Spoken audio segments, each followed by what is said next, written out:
I struggle as a Nigerian to understand art. It's just hard. If you asked this question 10 years ago, the question would have been very valid, because 10 years ago, you couldn't really beat your chest and say you want to be a musician or a chef or a designer. They look at you like you must be confused. Now, the world is literally our oyster. It's almost like they've just realized that Nigeria is this long lost secret that they've been sleeping on.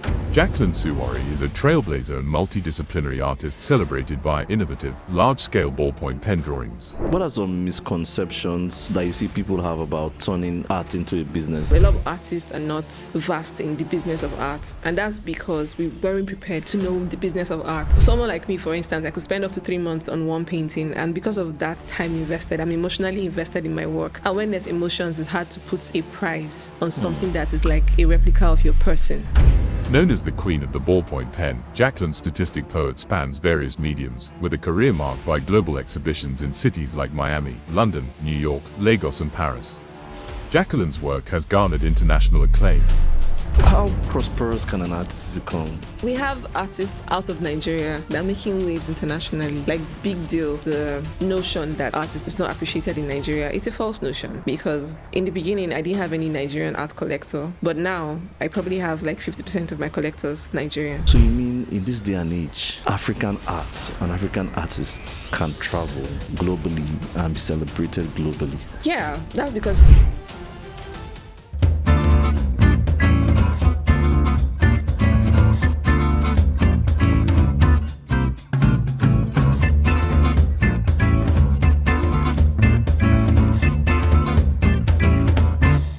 the podcast is about exploring, and I think, like I mentioned in a previous episode, that I actually make this podcast for myself, and people feel like it's a bit egotistic, but I think it's my art form. I think it's, they say that what's that thing you would do if you are not necessarily getting paid for it.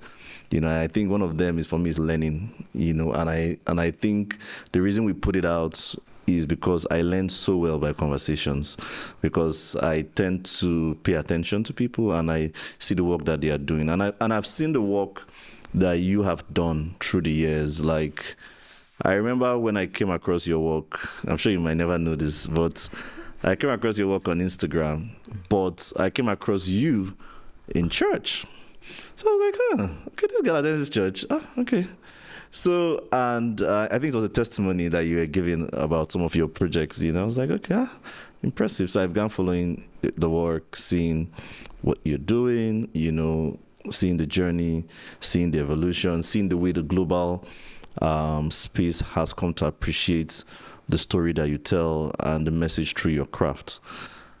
And for me, what that meant, or what that evoked in me, was, okay, so you mean in this day and age, African arts and African artists can travel like globally and be celebrated globally? I would really like to get to understand this person, understand what's her motivations, how did this journey happen, because you are from Nigeria there, because typically you would think if you're going to be an artist, you might as well just go abroad, because there's a notion that Nigerians don't appreciate arts as much, but the global market understands. So just go there and start your career there, So that's actually the motivation behind this episode. And I tend, in this new season, I'm trying to tell most people the motivation behind every guest, because I like them to know that I'm not just interviewing people because I feel like I'm looking for the next famous face to put on the podcast. As a matter of fact, I think the best of episodes we've had on the podcast are not actually famous faces. It's strange. I was telling, on the previous episode, I was telling Charles of Africana that my goal is not to go viral. However, I don't mind it going viral. It's not like I don't want it to, or I don't want people to learn from it. But the whole idea is that I'm seeing a lot of unique, great work. And I really want to learn, from such people, like what exactly is going behind your mind? How are you navigating this global shift? So on this episode, we have an exceptional multidisciplinary artist called Jacqueline Suowari. Yes. Where are you from? I'm from Delta State. I always had a problem. I just let me not pronounce that. I'll let you do that. So thank you very much, Jacqueline. How do you define yourself now? Like, I know they call you the queen of the ballpoint pen, right? How do you define yourself now, and how did that journey actually begin? How do I define myself now? Now, I am a multidisciplinary artist and art advocate. But Queen of the Ballpoint Pen is just one of my many titles that I've begun to embrace. Oh, really? Yeah. Originally, when I began my journey as an artist, I went to art school.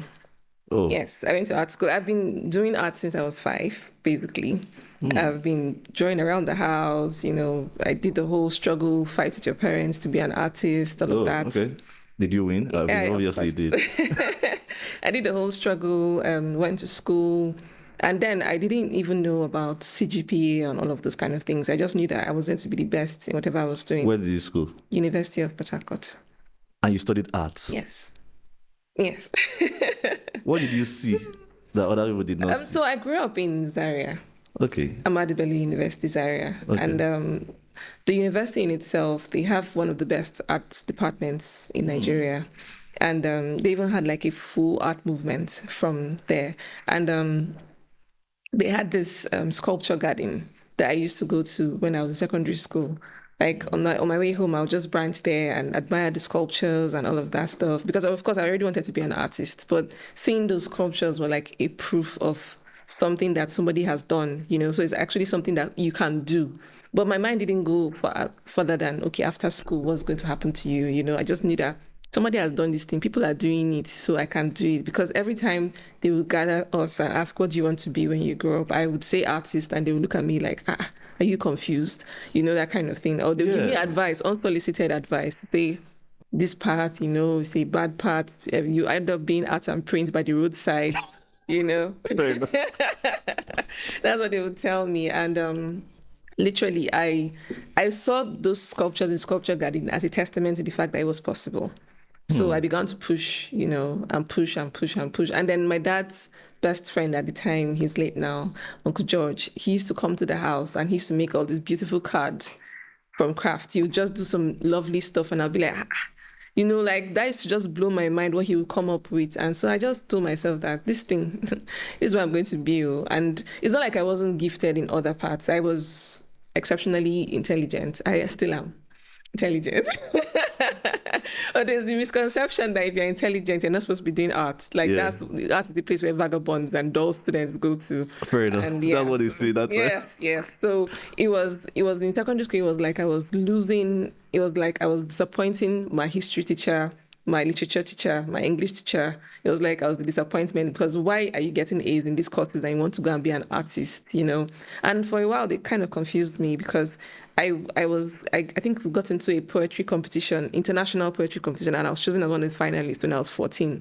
So it was almost like, so do you want to still do art now that you're actually a gifted poet, And I'm like, no, I want to still do art, And that was at every point in your life, you have moments of impact, That was a moment of impact for me. A point where I decided that, despite this confusion, I'm still going to be an artist, And then the next one was when I won the battle to actually go and study fine art in university.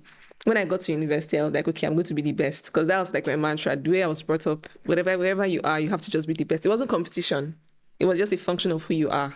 My mom always say, remember the daughter of who you are. My dad always, so it was a function of who I am. So I went to school to be the best in my class. I didn't know about CGPA. And after the first session, I saw that I was a 4-pointer. So I'm like, okay, if I can have a 4-point CGPA, that means I can have a first class. I started investigating and they told me about first class and all of that stuff. I'm like, okay, let's go for first class. And then I just decided to be the best, and I didn't expect what happened to me in school. School was very hard. It was really hard. That is not a glamorous thing to be an art student. The suffering, the sleeping in the studio overnight, the work I got to be doing, the stretching of canvas. It was not a glamorous thing. And I didn't go to school to be glamorous, but I didn't know I was going to suffer like that. But it was like a suffering of love, that kind of labor of love, something that you're doing because you love it. So you can't complain. I like to joke with my friends and say it's like when you're a guy's pursuing a babe that he really, really loves. Even if the girl tells me, "I'm stupid, see your big head," the guy will laugh. I like it like that. She told me my head is big. That kind of thing. You're not going to think of it like it's an insult because it's from somebody that you love, know. And so even with all the late nights, midnight working in the studio painting, and a lot of times a lot of fine art departments are not properly catered for. They're usually just like an afterthought. The university just thinks, so let me just give these people one place to stay since we have an art department. So the environment is not really okay. A lot of mosquitoes, there's no place to sleep, but you're making do with what you have. And after school, it was not like another moment, like, okay, so now that you've come out of school, because one thing that art school did for me, it taught me about art history, what has happened before now, but it didn't prepare me for what will happen after. What happened after? I had identity crisis after art school. Okay. So I went to school to study art because I love to draw. When I got to art school, I found out that drawing was not a course that you could specialize in. It was not a specialization. It was just like a course that you offer, but you can't specialize in drawing in a lot of Nigerian art schools. I don't know whether that has changed now, but then it was either you're a painter, a sculptor, art historian, graphic designer, textile designer, fashion designer. There was no drawing, and that's what I went to school for. So I had to learn how to paint, and that was not my passion. Although I struggled with it in my year 3. I think that was the first time I had like a proper C in an art course in my year 3 first semester. And I looked at this thing and I'm like, I can't be having C in art. Like, what is this? Because I was a proper A student. So I decided that I have to change it. So for IT, I went all the way to Lagos. There's this studio in the National Theatre. It's called Universal Studios of Art. They actually train like a lot of art students free. A lot of students go there year in, year out. They do mentorship classes, everything. They train them for free. And I went there and there were a lot of talented artists there. They're still there. And they trained me in the art of drawing and seeing, because you cannot paint what you cannot see, and when I came back to school, I made an A the next time that we did all that stuff. I made an A in that course particularly. And then I specialized in painting. Now, I also loved to make things with my hand, like mold. So in ceramics class, I was always getting A's, but I couldn't specialize in ceramics because I didn't see a future in Nigerian ceramics. Like, the highest future I could see was plates. Nobody was doing like... What future did you see with drawing there? Because you're telling me this is a future. So with drawing, I could see that at least it was ending up as a painting. Okay. And the drawing was ending up as sculptures. So were you pursuing this part with a commercial lens on? No. Okay. No, I just loved it. And that's one thing that a lot of people that are creative miss, focusing on the money. You'll be hungry, that's for sure. But if you bet on yourself, you feed your family, you feed nations. You'll be hungry in the beginning because nobody knows you. You're making mistakes. You're learning on the job. You're still discovering yourself. Yeah. Somehow, there was a post I put up on my Instagram story one time. I was like, when creatives are, trying to apply for, maybe you want to submit your work for publishing, you want to submit your work for exhibitions, you want to submit your music to a record label, and they're ignoring you. Is it that when you finally get a break, that work you were doing before was bad work? Or is that now that you have a break, they can now appreciate the work that you are doing? Do you get? I actually asked the question and nobody could really give me a satisfactory answer, because people are working very hard and they're doing a really good job. In fact, a lot of musicians now who are popular, or artists or publishers or writers, their best work happened when they were unknown. Do you get? But for some weird reason, they didn't get that recognition at that time. And then once you now blow, in the way we say it in Nigeria, everybody's asking you, what about your old works? Do you have old works that you want to sell? And you're asking yourself, do you get, how does this make any sense? So I wasn't pursuing the money at the time. I just wanted to express myself. The way my heart, I don't know, I can't explain it. I can't put it in words. The way I feel when I'm creating work, Like, I just know this is where I'm supposed to be. Like, the joy, the fulfillment, the satisfaction, it's not something that money can buy. There are a lot of people that are very rich that don't have that kind of So, satisfaction. but you know that. Yeah, I mean, I totally get that, right? But I struggle, right, as a Nigerian, Okay. to understand art. I think generally Nigerians will struggle, like, because it's just hard, like, to explain that you want to pursue that career path. Because is it even a career? Okay. So if you ask this question 10 years ago, Yeah. your question would have been very valid. Because 10 years ago, you couldn't really beat your chest and say you want to be a musician or a chef or a designer Yeah. or an IT guy or somebody in tech. They look at you like, yeah, are you mad? Yeah, you must be confused. Do you get? But like now, the world is literally our oyster. Do you get? Like, it's almost like they've just realized that Nigeria is this long lost secret that they've been sleeping on. Do And you they're get? waking up. Because, and then I like how that because of the creative, and you know, this year I think for last year and this year, creative economy, left, right, and center. In my head, I'm like, it took you guys long enough. Do you get? It took you guys long enough because they've realized that the best PR we're getting out of Nigeria is from the creative economy. Our designers, our actors, our artists, it's just a lot of stuff. And you ask yourself, okay, before the light was shone on the creative economy, what was Nigeria known for? Now, a lot of people are proud to be Nigerians because of Nigerian music, because of what Nigeria stands for. Yeah, I mean, you go all over the world, you Do you hear get? Afrobeats, you see our fabrics. Do you get? Like, we're proud to be Nigerians because before we used to shy away from being Nigerian. I remember how before when I send messages to galleries and they ask me where I am, my mouth will shake a little because I don't really know what I would say. If I say Nigerian, whether they will say I'm not doing. Do you understand? But now it's something we're proud of. I always say I'm proudly Nigerian. I'm not necessarily proud of Nigeria and what Nigeria is doing and all of that stuff, but I'm very proud to be a Nigerian because Nigerian is not something that's synonymous with being a Nigerian is excellence.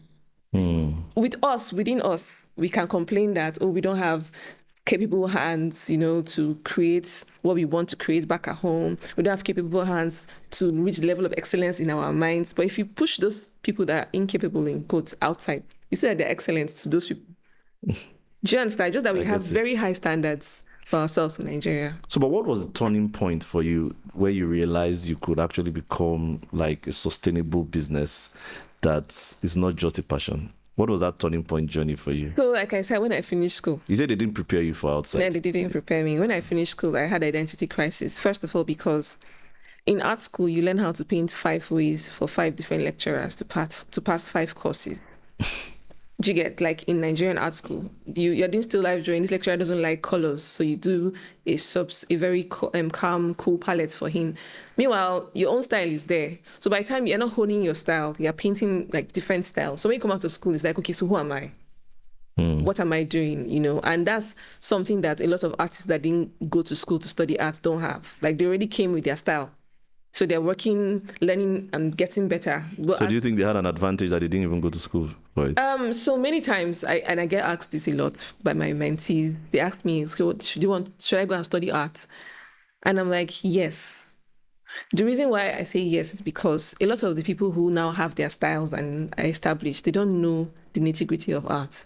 They don't even know why they are doing what they are doing. They don't know the history that shrouds that practice. But do you need to go to school to learn that? You don't. But a lot of people don't learn on their own. Okay, that's... A lot of people would not go out of their way to read books, buy art books, study art books, learn these things, except something is at stake. That's the only reason I would say go to art school and study art the way it is done in Nigeria, But like, after school, I was confused. And I now had I was in a full conundrum because now I'm done with school, so I don't have to perform to pass. I have to just be myself. And then I'm going for exhibitions. I'm seeing that everybody's painting similar things. You can't really tell this artist from this artist because we have all painted similar things, similar styles of painting. And I started trying to create my own style. How can I create my own style? I tried to create my own style in painting. I started participating in auction houses.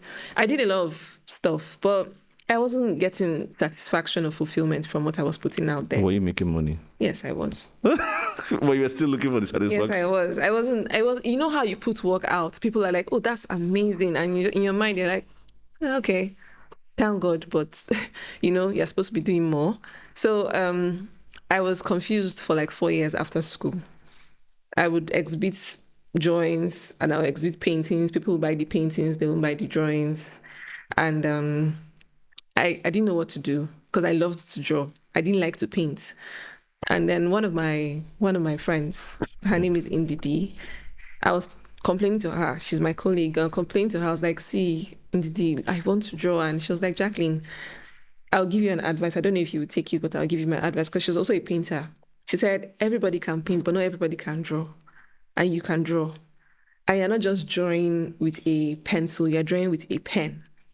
She was like, that's your unique selling point. And you do it very, very well. So she was like, you know what? If you're going to look for a style, to something to make you stand out, I think that's where you should be going. And it was like, that was the validation I needed. And to make it even better, she went ahead and purchased one of my drawings that I was complaining nobody was buying. She just bought it and she was like, Jacqueline, I'm buying this to tell you that somebody can actually pay money for your drawing, And at the time, I went back I was like, okay, you know what? Let me recall all my works that are outside. Let me bring everything back home.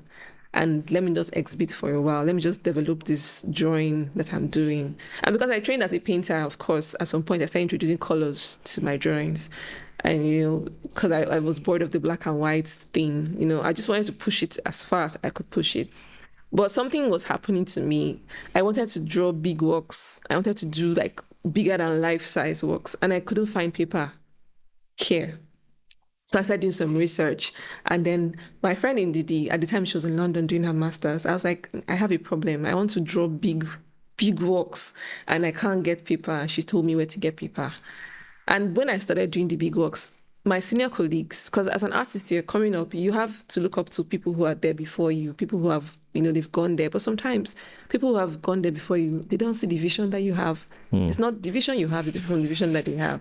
So it's okay to look up to them, but also you have to also know when to say, I respect you, I hear you, but thank you very much. I'm not going to follow that advice. You need to own your own style and vision. You have to know when to do that. So when I wanted to become a ballpoint pen artist, like I wanted to just stop being a painter and be known as a draftswoman.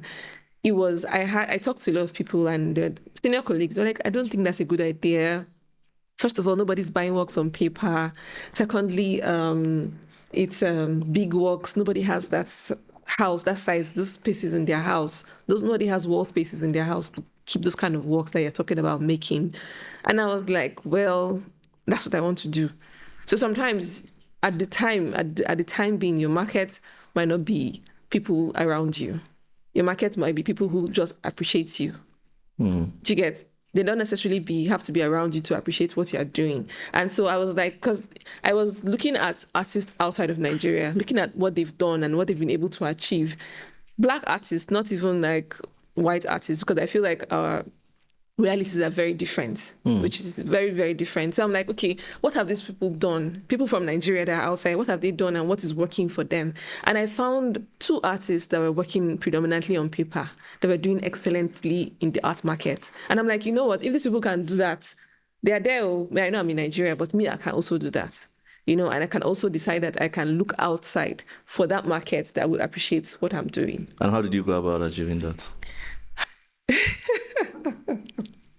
Okay, so there were a couple of galleries in Nigeria that wanted to represent me at the time. And for some reason, our visions did not align, because I felt like I would be told to paint. Okay.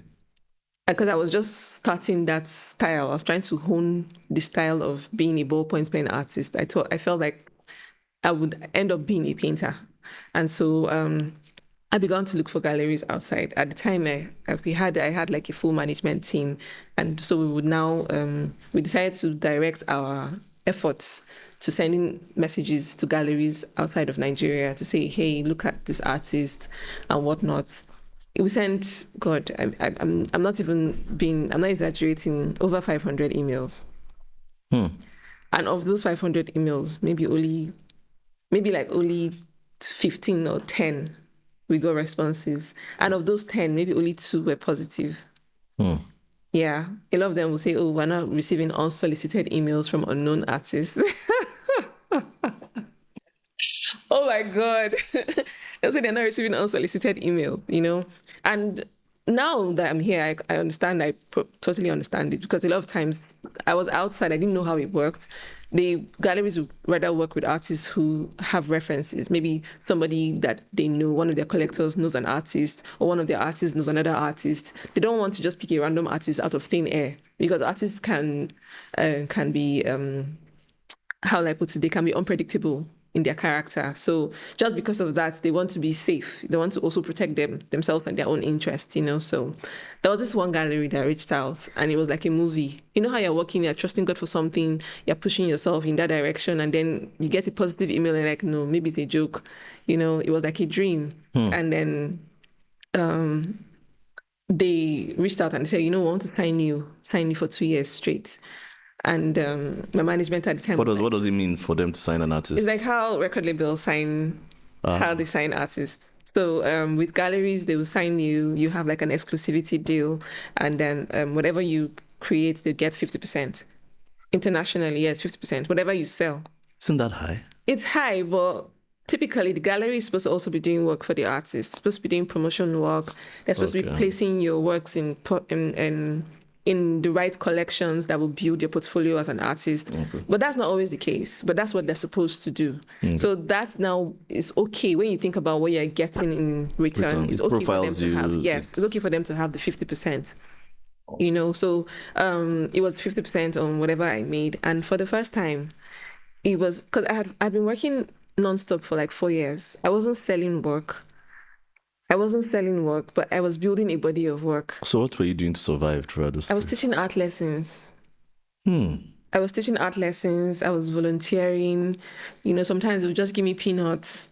Sometimes I would say I'm not charging. I just want to be there. And within those 4 years, you never thought to quit? No.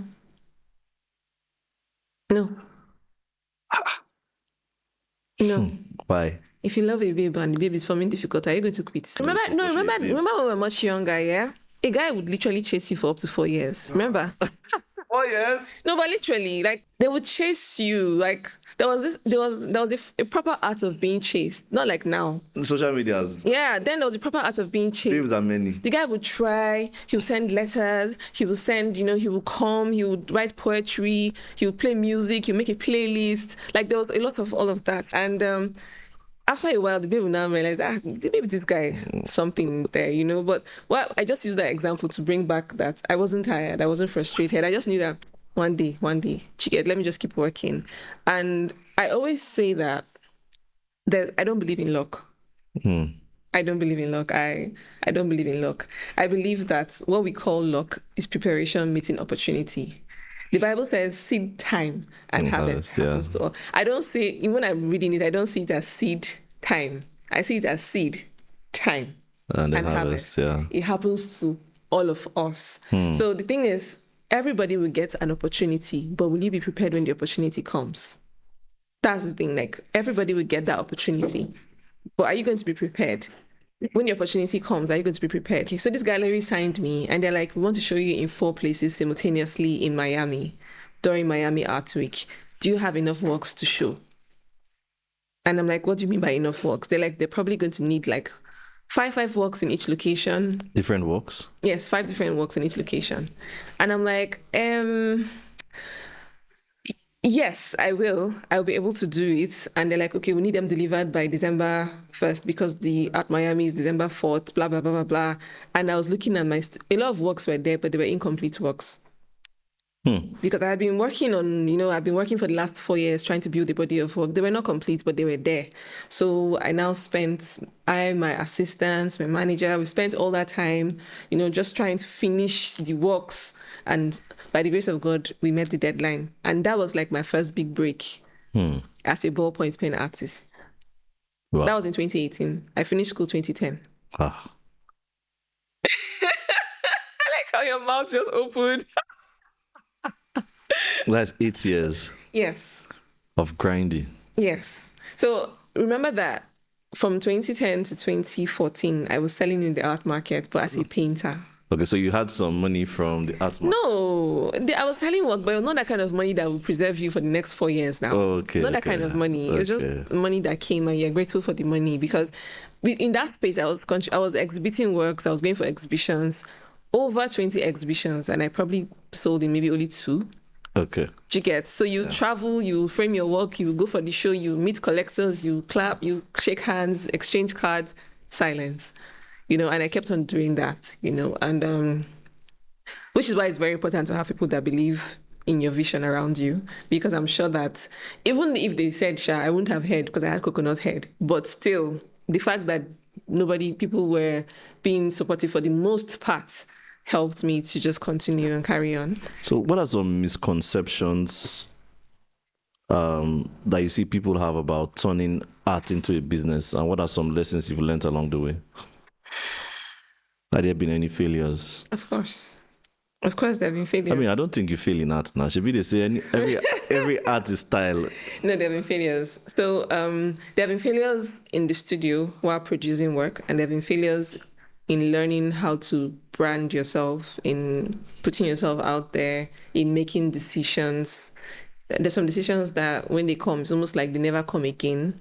But me, I'm a child of God. I don't believe in that. I believe that if the decision doesn't work at this point in time, then it wasn't the right time. It will come again, but it will come better. That's how I believe it. But at the time, it looked like you've lost one big opportunity because of a lack of knowledge, So there's the lack of knowledge. A lot of artists are not vast in the business of art. And that's because we weren't prepared, like I said, to know the business of art. So someone like me, for instance, I could spend up to 3 months on one painting. And because of that time invested, I'm emotionally invested in my work.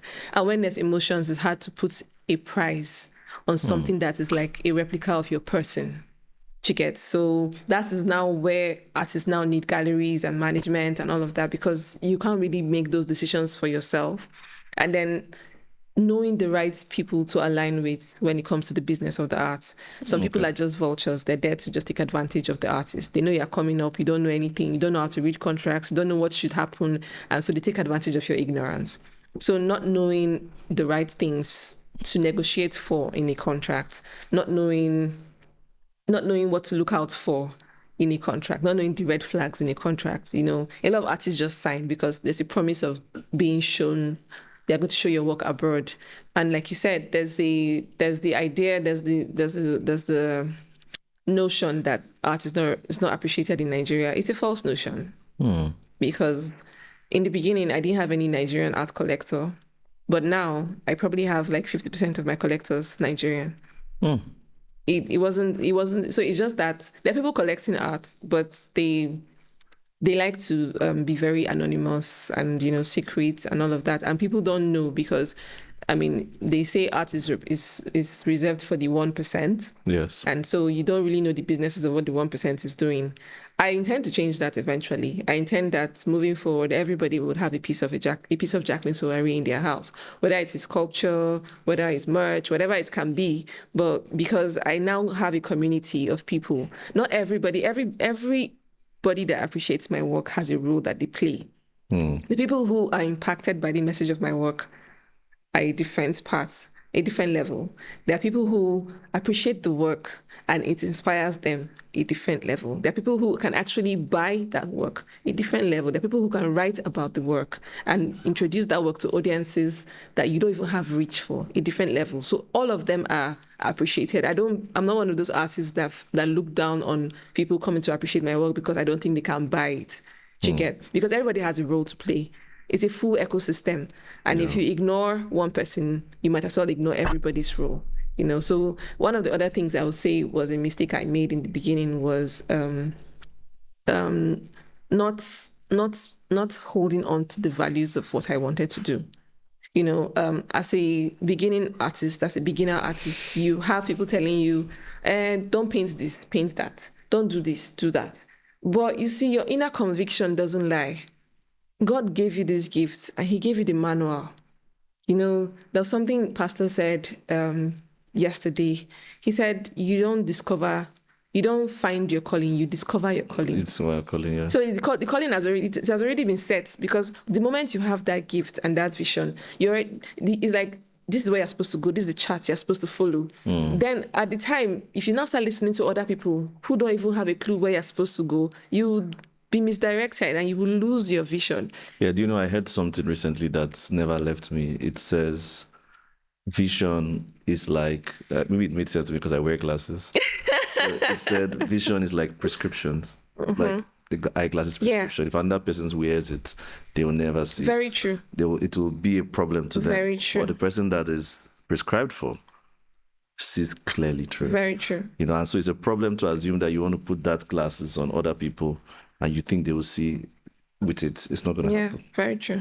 Very true. It's very customized to us. Very true. So I had, when I was, like I told you earlier that I was gifted, I love to draw, I love to write, I love to make things with my hands. But then I came out of school and then I was supposed to fit into this box of just being a painter. And I tried to stay in that box of being a painter. Then we now had the lockdown. And in that lockdown, I was having ideas, but the ideas were not coming as drawings. They were coming as installation, as poetry, as film. They were coming and I would just, push them away like, it's not painting.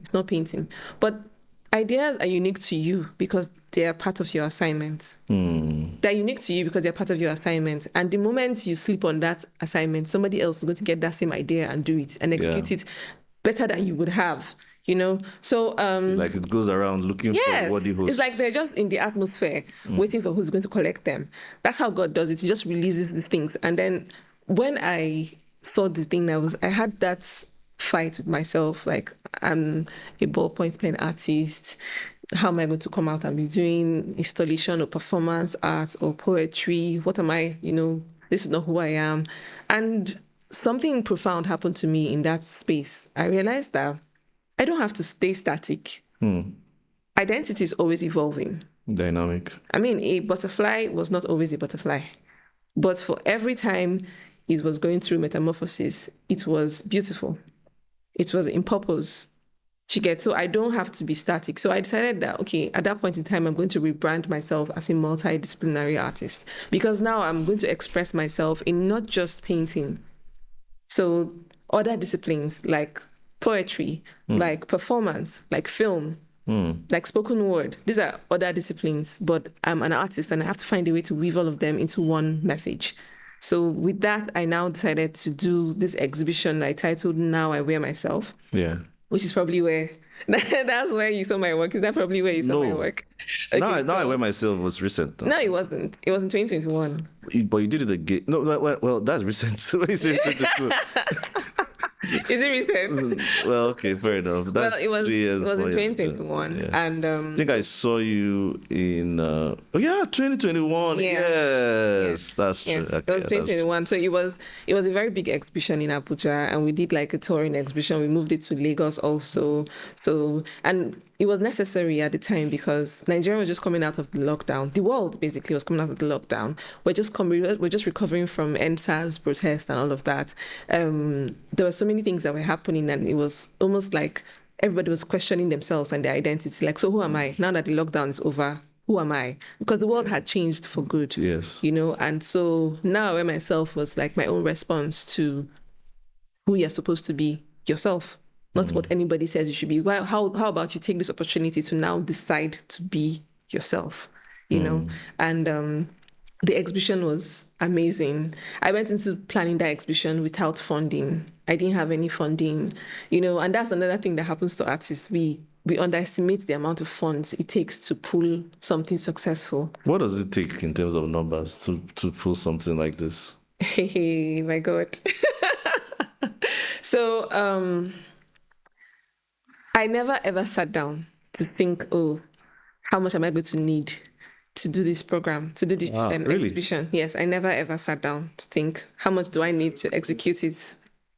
I never ever did it because I probably think, and I think that that's a good thing, because if you do that and you see the money, you'll be afraid. You think so? Yes.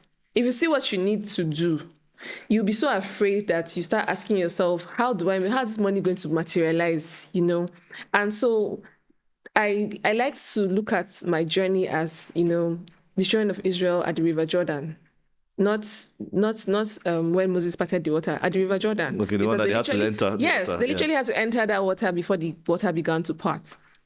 And you have to take that first step. You take the step, and the more you take the step, the more the path is clearer.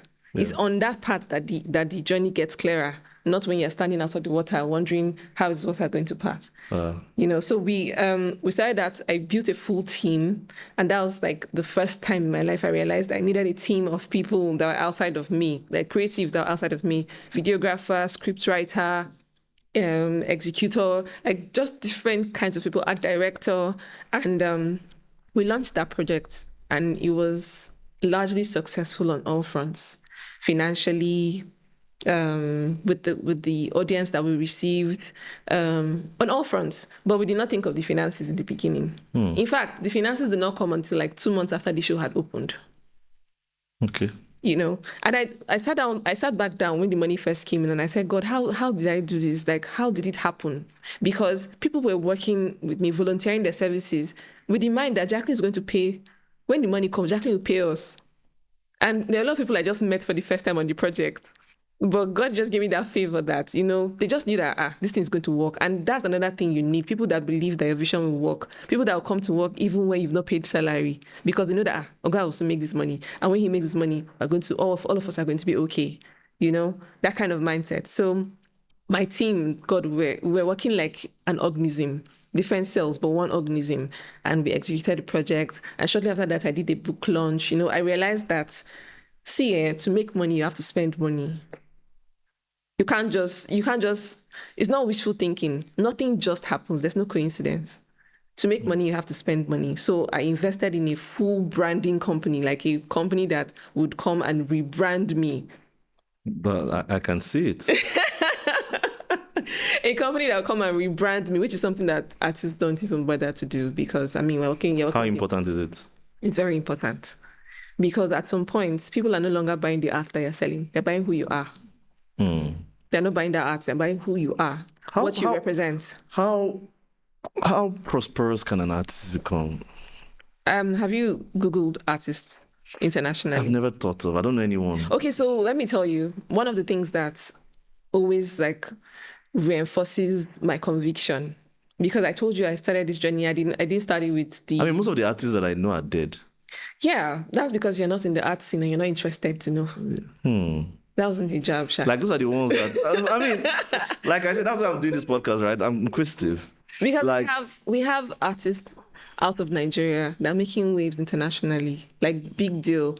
Late Dora Akunyili, her daughter, she's one of our biggest artist exports out of Nigeria that's alive and young. I think she's in her 40s. And one of the first times I heard of Njideka was when I was doing my research about artists working on paper, and I found her. She used to do she does really large tapestry-like works on paper. And at that point in time, at that period in time, one of her works had just sold at one of the auctions for, I think, $1.3 million. And I was like, Something they wrote. I was like, it's a Nigerian woman. It's a Nigerian. It's not far. This is not. It's a Nigerian woman. Okay, yeah, she's living abroad, but it's a Nigerian woman. And the fact that happened, and shortly after that, another one happened. She sold for 3.6 million. I don't know if it was pounds or dollars. Shortly after that, there was another, and I was like, and now she has to now start holding the market to make sure that her prices don't jump up and they're now out of reach and they don't price her out of existence. Do you get? She had to now literally own her market and start controlling the way the prices were rising, not selling to people that would flip the work for a quick buck, all of that stuff. She had to now hold that, and she did a very successful job at that. Because that's something that can happen to you as an artist. You rise up too fast, you come down very fast. Do you get? So when I saw that it was possible with her, there's another artist called Toyin Oji Odutola. That's another person. She used to work with the ballpoint pen before. Now she works with pastel paint. She does pastel paintings now. Phenomenal. And that's like women, because I mean, I'm a woman. My experience is different from a man. Well, if we move to the men, we have Ellen Atwi, who's like going for millions and millions in the art market. One painting. It's not a painting, he's a sculptor. Sculptor. So he does like Okay, I think I saw it. Yeah, I saw tapestry, it. but it's with bottle covers. Yes, I saw it. Yeah, like what we call counter. Yes. He uses them to do, yes. Like Nigerians are doing phenomenal stuff. He's a Ghanaian, but let's say Nigerians are doing phenomenal stuff in the art market, in the world, Yeah. basically. And then when we're still trying to do all of that, we now had Black Lives Matter that now made the whole world realize that I'm a collector, but I don't have any work from a Black artist. So there are people who genuinely wanted to buy work from Black artists. The people that wanted to just belong. So that it not be like my whole collection I don't have. They wanted to be politically correct. All joy. Do you understand? But whatever the reason was, it was good for the arts back home. Because now everybody was now having access to buy work. People would just come to Instagram and look for Nigerian Instagram and then search for artists and approach them and say, I want to buy work. And then the lockdown also helped us, directly connect with collectors. Because now the galleries had to be closed down. Collectors were on Instagram. Instead of being in their very busy lives, they were now, So that's kind of opened up the market. And people started making money out of art, like real money. Ha. Like real money. What kind of money? Give me a number. Because, What kind of numbers are people making in this industry? so it can go Because I up. think I can paint. It can go up from... Trust me, you don't have the endurance. So if there's anything I've learned here, is that nobody's work is easy. I know. Nobody's work is easy. So it can go up from $1,000 to as high as $100,000. And that's just basic stuff. Entry level. Entry level from $1,000 to as high as. So when you start looking more established, like all them Ingideka and all those people, they're selling hundreds of thousands of dollars. They're selling, but it's just that, like I said, you have to be careful how you use your prices so that you don't outprice yourself out of the market and out of accessibility, because you want your work to be accessible, affordable in a sense, not cheap, but affordable in a sense. And people are making money in art. And I feel like because of all of that, I mean, people can see people like me and my colleagues living successful lives, traveling, doing exhibitions, and bringing back impact and recognition back to Nigeria. So now they tell their children say they want to be artists. It's okay. Although we still have some of them that still fight them, but we now have examples. I mean, then I didn't necessarily have examples. Yes. Now that we have examples of artists that are doing really well. Like you can pass a big mansion. I say, whose house is that? They say, I don't know that guy. He's an artist. He built this house. You say, how? With art? Some people say, no, there's another money inside. But the truth is that if you enter the art market, you realize that there's a lot of money in the art market. And in Nigeria, we have a burgeoning, growing collective. Like young people are going into appreciation of art and art acquisition, because art is not just about money. It's not just about the money. It's not just about, something that's beautiful. It's something, it can also be an investment. It can also be I believe in this artist. I believe in their vision. I'm going to invest in this artist. And then maybe in 10 years' time, this painting I bought will be worth maybe 2 or 3 times the value that it is now. I mean, there's a term called the African artists that has almost become like a label for segmenting people, in the global market. What do you think about that? I wouldn't say it's a bad thing necessarily. It's only a bad thing when you want to use that label to stereotype the kind of work that the artist produces. Like I've heard people say, oh, I like that artist, but I don't know whether what he or she does is African art. And I feel like that is horrible. You cannot tell an artist what they should create and what is unique to their own experience. I'm a Nigerian woman before I'm an African woman. And so whatever I put to the world is a symbol of my own expression and my experiences back at home in Nigeria. Do you get? You cannot now reduce it because you have no idea of what Africanism or being Nigerian is. Reduce it to something that you think or that you saw or you read in a book and say that's what I should produce to be an African artist. I feel like that's where the challenge comes in, But as an African artist, there's nothing wrong with being just like an American artist, an African artist. It's only if it's coming with that negative stereotyping that I have a problem with it. Okay. Yeah. So, but what do you think about, you got a nomination, during my team was doing a research and they found out that you had a nomination under the AMVCAs. Yes, that was my first film from Now I Wear Myself. Yes. So my first short film got nominated for African Magic's Viewer Choice Award. Yes. Yeah, and that was your first short film. Yes, it was. How did you feel? I felt like Because it felt like a star girl. Yeah. Like you conquer art to come here. It was surreal because I was just rebranding myself as a multidisciplinary artist. So it was almost like that was a stamp that see you're good enough. You can actually do this thing. Don't run away from it, So moving forward, it now helps me to, just create more stuff, more film, more things that are outside of just painting. What if you were not doing art? What other thing do you think you would have done with your life? Hey, I can't imagine my life without. I can't imagine my life without art.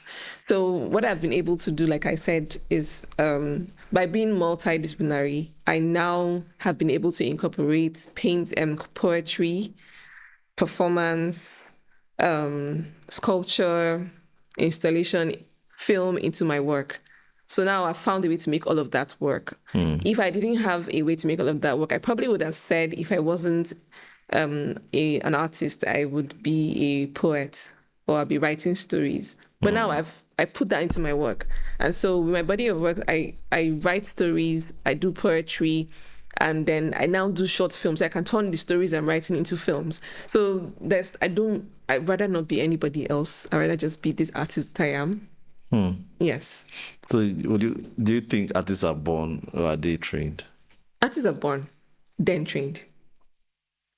What if I'm not one and I just want to be trained? Trust me, if you're an artist, you will know you're an artist. It's just that in Nigeria or in the world condition, they say you don't make crayfish to bend. They would beat it out of you or bully it out of you, or you would drop it by yourself. That's why you have people that say, oh, I used to draw when I was small. They say it and you know that, okay, yeah, this person probably wasn't strong enough to fight this battle. And it's not their fault. Everybody has different strengths, but artists are born. Every child is an artist because it's important for your development, your mental development, to be creative, to be able to harness creativity. And so as you get older, you can now realize, I have another passion. And it's not necessarily art. So you apply that creativity that art has blessed you with to that. Particular. And you find out that if you have two people who, maybe you have two scientists and one is a creative, like one actually does creative stuff on the side and the other one doesn't. This person is better at getting more results than the other person. Yes. Because, and this is why most of the time people who are creative don't like mathematics, because mathematics is logic and it tells you 1 + 1 is 2. An artist can see 1 + 1 as 5. You can see as 15, as 11. Do you get? And for some weird reason, by the time we're done creating that stuff, you would appreciate it, And so that's why when children don't know maths, you're not supposed to insult them and say, yeah, this one, that one, you don't have sense. It's just that there's a way people who are creative see the world. And people who are not creative cannot see the world like that. It's just a very strange dichotomy. It's one invisible line. Do you get? And you can never understand how. That's why people say, what was this person thinking? How did you arrive at this creation? Do you get? What were you thinking when you did that? So basically that's it. Yeah, but talking about how you see the world, where do you draw inspiration from? I've tried to draw inspiration from other people's experiences. But I found that the best work I've done is work that comes from inside. So work that comes from my own personal experiences, work that comes from experiences I've had as it relates to life's endeavors, whether it's love, whether it's anger, whether it's sadness, whether it's happiness, whether it's joy, my ability to tell those stories and tell people that, hey, I also experienced this, and so they can now see themselves in my work. I think that that's the best kind of work I put forward. There are times that other people's experiences have inspired me, but you cannot leave another person's experience except you're experiencing the experience for yourself. So the most authentic work comes from your own personal experiences, I found. But what are we looking at in the future? What are you hoping that Jacqueline Suowari will be able to achieve? Do you think legacy? Do you think impact? Do you think expression? So it's funny you should ask me that question, because last year I literally was praying to God. I'm like, what am I supposed to do with my work? Because I found out that I'm very passionate. There's no passion that God gives you that is there by coincidence. You just give it time and then you find out why it's there. And I really am very passionate about impacting young people, inspiring other people to follow their dreams, especially artists. I'm very passionate about lighting other people's candles, because I believe that you are blessed to be a blessing, and if I've been so blessed and fortunate to have come this far, then I can also encourage and inspire other people to do the same thing, And it doesn't necessarily have to be that you want to be an artist. It might just be another dream. But, just being able to shine my light as bright as possible can light their own candles, And I was asking God, like, what am I supposed to be doing? Because I'm passionate about, I founded an initiative called Passion for Art Initiative in 2011. Yes. And why did I found Passion for Art Initiative? It was to create an avenue for youth corpers to have exhibitions organized by ourselves, because we didn't have opportunities to exhibit work, and I suffered. I registered. I know I saved my alawi like this, saved it. And it wasn't, the money to register it at the time was 100K. And alawi was, I think it was 30 something K. And I saved for months. Then I think two of my cousins donated to the thing, and I was able to register the initiative. And then, now I have a letterhead. I now have, I have a cause. I was going to offices and all of that. I suffered and nobody would get back to me and all of that. And I remember being frustrated because we're planning this exhibition. I think somebody had been kind enough to give us a venue, but now sponsorship for the thing, and I couldn't get. And so one of my friends at the time, she told me, "Say, Jacqueline, I know you're frustrated right now, but focus on being an artist, being a very good artist. And when the world knows you, people want to be associated with your initiative." So I just took that advice and I began to just do what I could in my small space. I was training students for free. I was mentoring people. I would go and give talks in schools, collaborate with other initiatives, and over time, I found out that I built a network of people who actually are working very hard to fulfill their dreams. And for me, that's like the most important aspect of being an artist. I like to say that an artist is like a doctor. It's like an artist is a doctor, an artist is a pastor, a preacher, a religious leader. An artist is a fortune teller. You see the future, basically. You see the future, you see the past. You're a representative of what society is. And somehow the onus of guiding society is on the artist. So it depends on which kingdom you're representing. Are you representing the kingdom of God, or are you representing another kingdom? If you're representing another kingdom, then you know what they're perpetrating. You see what the designers in that other kingdom are perpetrating. And so as a child of God, I believe that my job is to make people enter the purpose that God has created them to do. And so that's like the most important part of my work. The fact that I'm able to, inspire people to pursue their dreams. It doesn't necessarily have to be even in art. Just be excellent at that thing that God has called you to do. And then secondly, of course, I'm an artist. I have to create work. I have to do stuff. And that's a secondary satisfaction, but it's like that art is like the river that God has given me that flows into impact work, into social impact and all of that stuff. Yeah. So I think, and then luckily for me, I've been able to get like a clear vision of what I'm supposed to do now. I recently became a fellow for the Global Arts in Medicine Fellowship. Congratulations. Thank you. And what that does is the Global Arts in Medicine, basically they combine art with medical interventions to see how you can actually save people in communities, people who are underprivileged, take art to those people as like a life form, as like a source of support, something that they can actually use to come out of the problems, the trauma, whatever it is that they're experiencing.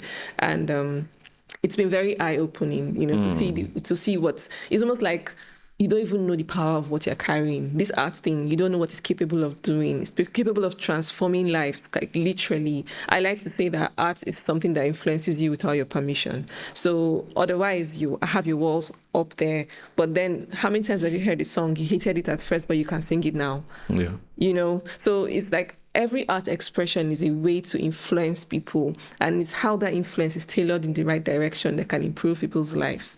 And by the grace of God, I got a most influential people in Africa of African descent. That's my part. Yeah. I got a recognition recently for my Passion for Art initiative work, which was very shocking, because I thought when I saw the tag on Instagram, I thought maybe it's my art, but it was under activism and humanitarian work. So that's actually something that I'm very humbled to have, you know, at this point in time, because like I said, my vision is clear. I know what I'm supposed to do, you know, and I'm just trusting God for direction and how to go about it.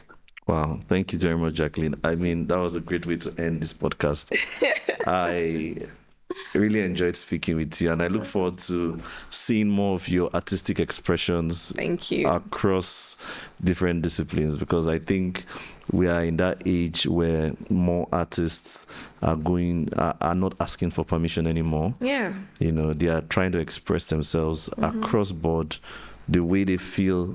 The way they feel at that particular moment. And I liked something that the previous episode I spoke to Charles of Africana, and he said something that I liked. He said, it's a phase that I'm in right now. I might move into another phase. It doesn't really matter, you know, but I think there's been that attempt to put artists in a box, one discipline, one expression. But now we are seeing, like, you're giving us multidisciplinary. I like to always say that audacity is the name of the game. Yeah. So that audacity is about how much mind do you have to do this thing that you say you want to do. And once you do it, then it's possible. Then you show other people that it can be done. Yeah. You get, basically. Yeah. All right. Thank you so much, Jacqueline. Really appreciate